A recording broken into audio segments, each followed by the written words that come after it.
for those of you who don't believe in God, I'm not here to judge you. Please don't take it the wrong way. I'm not your judge and jury. But I want to tell you something. I want to tell you in advance, I'm not crazy, okay? I'm not crazy. Welcome to Nerk News. I'm Nerkish, and conservative commentator Dan Bongino recently shared some tragic personal news that I wanted to share with you because it seems like you could really use your prayers, and I think it's something you should hear. I know a lot of you are fans of his, and so am I, and the story he's about to tell is very similar to something a lot of people I know have gone through, and I recently personally experienced myself. If you haven't, consider yourself lucky, but please watch the video because I think it could give you some important perspective in life. And it's something that affects you no matter how young or old you are, rich or poor, and it's something that you think you're prepared for but never really are. I almost didn't do this video, but I think that it's really important for you to hear, especially if you're fans of Bongino. So I'm going to do something a little different today. I'm going to let the whole clip play and then give you my thoughts and personal experience at the end of it. So I got up to call Paula because my mother was pronounced dead around 3 a.m. in the morning.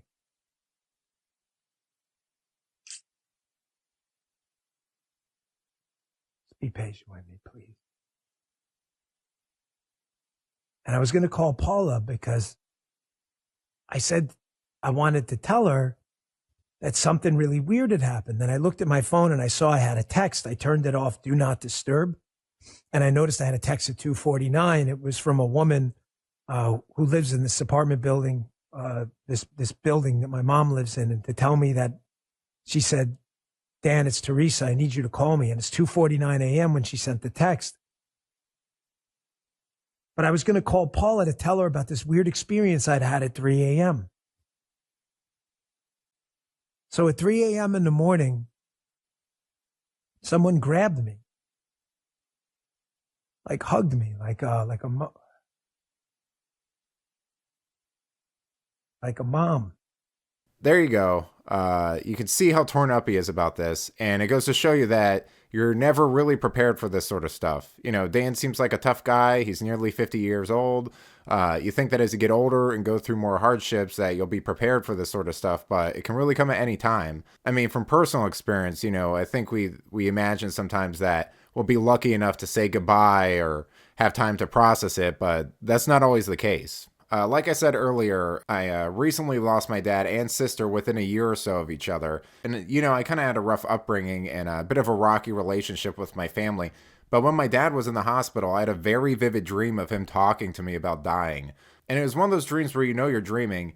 And my dad wasn't a religious man, so I don't really know the context there. But I will say that losing him and my sister affected me a lot more than I thought it would. And that dream has stayed with me and is something I still think about to this day.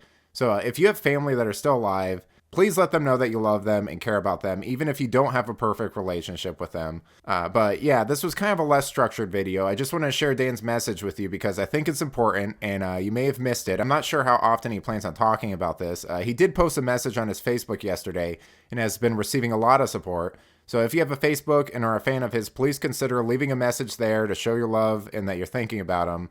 Like Dan said in the video, if you're not religious, this stuff isn't to judge or shame you or anything, but hopefully it helps you put a few things in context and realize that time is fleeting. And let me know if you've ever experienced anything like this yourself. I'd be interested to see how common it is. Until then, I'll see you next time. This has been Nerk News. Thanks for watching.